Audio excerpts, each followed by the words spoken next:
वंदे मातरम दोस्तों। टॉपिक ले लेते हैं आज आपका टमाटर का। कहने के लिए छोटी बात है लेकिन संदेश बहुत अच्छा और अच्छी जानकारी दूंगा आप लोगों को कि रेट आप देख रहे हैं टमाटर का, और बताना चाहूँगा कि जब रेट कम था तो समझदार लोग जिनको जानकारी है या जो जानकारी जुटाते रहते हैं वो तब भी नहीं खा रहे थे इसको ना। अगर जिन घरों में रेट की वजह से अब टमाटर नहीं आया काफ़ी दिनों से और उनका छूट गया है, वो उसके ऑप्शन में जैसे आपका नींबू रस रख सकते हैं सब्जी को खट्टा करने के लिए, आपका अमचूर रख सकते हैं, कलौंजा रख सकते हैं, तो वो इस प्रोसेस को कंटिन्यू रखें। और इसके पीछे कारण ये है कि टमाटर है ना, जो आपका ये जो देसी टमाटर होता था जिसका पतला छिलका होता था और खट्टापन जिसमें होता था, वो आपका बड़ी प्लानिंग के तहत मार्केट से हटा ही दिया गया है। वो बीज ही उसका हटा दिया गया है। जीएमओ बीज है ये, जेनेटिक मॉडिफाई ऑर्गेनिज्म। और जीएमओ पे आप रिसर्च कीजिए, और किसी को कोई पूछना ज़्यादा जानकारी लेनी है आप हमसे बताइए, हम बताएंगे आपको। बस आप जानने के इच्छुक बनिए, जानकारी आपको वो देंगे जो आपके अपने खुद के लिए फ़ायदेमंद होगी। और इसी तरह से आपका जो बीटी कॉटन है, कॉटन भी आपका 100% जीएमओ है। उस कॉटन से ही आज आपका भारत के अंदर आपका ये जो है आपका बिनोला बन रहा है। और उसी बिनोले को आप मतलब घर में तो देसी गाय बंद रखी है, प्योर देसी गाय ढूंढ के लाए हैं और खुश हो रहे हैं कि हम देसी गाय का दूध पी रहे हैं और उसको खिला रहे हैं आप बीटी कॉटन, मतलब वो बिनोला।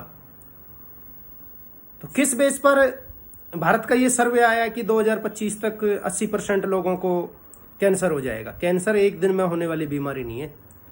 लगातार आपको कोई चीज़ ऐसी आप खाए जा रहे हो या खिलाई जा रही है जिससे आपको कैंसर बनेगा। तो आप जीएमओ चीज़ें आपकी मार्केट में बहुत ला रखी हैं। अभी भी आपको पता होगा जीएमओ सरसों के लिए आया था एक आदेश की भाई देसी सरसों को हटा के और जीएमओ सरसों ला दो। तो उस पर किसानों ने एक अपना फिर आंदोलन की एक मुहिम के लिए चैलेंज कर दिया था। तो सरकार ने वो स्टेप वापस लिया, क्योंकि हर आदमी देसी घी में तो छौंक नहीं लगा रहा। और शुद्धता के पैमाने पर ये रिफाइंड है, इनसे क्या हाल हुआ है आज समाज का, वो समाज को पता है। तो एक आम आदमी क्या था कि एक शुद्ध तेल अपना पेलर पे जाके और वहां से लेके और अपना यूज करता था। उसके लिए भी जीएमओ ला रहे थे। अब जब आपको हम सच्चाई बताते हैं तो आप लोगों को लगता है कि यार ये तो सरकार विरोधी बात करते हैं। अरे बेवकूफो, कम से कम ये तो भरोसा रखो कि हम आपके अपने के बीच में से हैं। आपके लिए हम पहले काम आ सकते हैं या सरकारें काम आएंगी?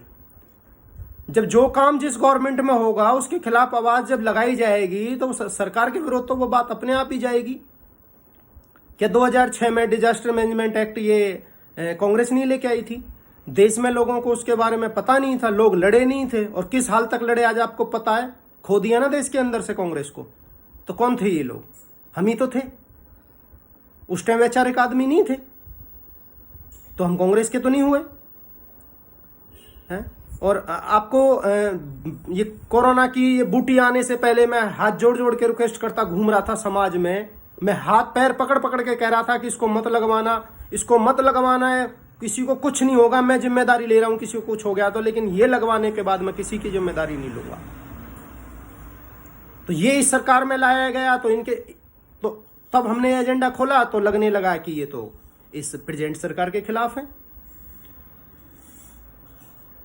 तो ये भी आपको क्लियर है कि हम इस सरकार के भी साथ नहीं है। फिर आप गवर्नमेंट कह रही थी दिल्ली के अंदर कि बच्चों को 12th का एग्जाम तब देने देंगे कि भाई पहले उनको वैक्सीन मैंडेट करेंगे। 3 दिन का पड़ाव दिल्ली सचिवालय पर केजरीवाल के ऑफिस के सामने डाला। 3 दिन वहां भूखे प्यासे रोड पर पड़े रहे। पता है ये चीजें आप लोगों को? वो कौन सी गवर्नमेंट थी? हम नहीं है किसी गवर्नमेंट के, हम अपने देश के, अपने देश की जनता के। अगर आप लोगों को ये लगता है ना आप बटे हुए हो, भाई से ज्यादा पड़ोसी हो जाता है। हम आपके अपने बीच में से जो काम करेंगे आपके लिए करेंगे, आपके फायदे के लिए करेंगे। अगर अंधभक्ति में और चापलूसी में ये लगता हो कि सरकारों के आपको साथ रहना है तो आप किसी के साथ रहिए। और हम पे किसी को शक है तो जो वोट डले हमसे हमारी वोट ले लेना और जहां आपका मन करे उसको डाल देना। नीतियों के खिलाफ खड़ा हो जाता, सरकारों के खिलाफ कभी नहीं खड़ा हो जाता। आप लोग हम पर भरोसा ना करके इस सरकार की चाटुकारिता में लगे हुए, तभी मैं बार बार लिखता हूं कि आप राजनीतिक तलवे चाटते हो। आपको हम लोगों पर तो भरोसा नहीं है जो आपके लिए दिन रात लड़ रहे हैं, आपको समझा रहे हैं सारी चीजें जीएमओ पर एक पूरा का पूरा कौन कौन सी सब्जी आपकी जीएमओ है, क्या क्या चीज आपको जीएमओ दी जा रही है। जेनेटिक मॉडिफाई ऑर्गेनिज्म, सीडलेस टमाटर, उसको मॉडिफाई करके बनाया हुआ, वो देसी टमाटर नहीं है। वो आपके अंदर, वो आपके जेनेटिक्स को उस तरह से चेंज करेगा कि वो आपके अंदर कैंसर के घटक पैदा कर देगा। सेम काम वो जीएमओ आपकी फसलें कर रही हैं, सेम काम आपको जीएमओ सब्जियां कर रही हैं। आईवीएफ सेंटर सुने थे क्या आपने? मेरे कई बार स्टेटस में लिखा होगा कि लड़ाई फसल और नस्ल की है। फसल में ये सारी चीजें आ जाती हैं कि हम अपने प्राकृतिक बीज और ये कैसे बचाने हैं, और नस्ल में ये चीज आती है। करीना आपकी नस्ल खराब, आपका डीएनए तक भी चेंज कर दिया, आपको कुछ भी नहीं पता है। आप अपने लेवल तक समझदार हो, कुछ नहीं पता आपको। अगर समझदार होते ना तो आज हमसे क्वेश्चन करते हैं, हमसे मिलिए, हम बताएंगे सारी चीजें किस तरह से खेल चल रहा है। तो इस चीज का भरोसा कीजिए कि जो काम कर रहे हैं वो आप लोगों के लिए, मानवता के लिए और समाज के लिए कर रहे हैं। हमें नहीं लेना कुछ इन सरकारों से, हमें किसी सरकार से कोई मतलब नहीं है। क्या होती है सरकारें? जनता सरकार होती है। आपके टैक्स के पैसे से नेता को आपकी सैलरी जाती है और आपके टैक्स के पैसे से अधिकारियों को सैलरी जाती है। तो कौन होती है सरकार? अपने अधिकारों को पहचानो और सच गलत को पहचानो। जय हिंद, वंदे स्वराज, इंकलाब जिंदाबाद।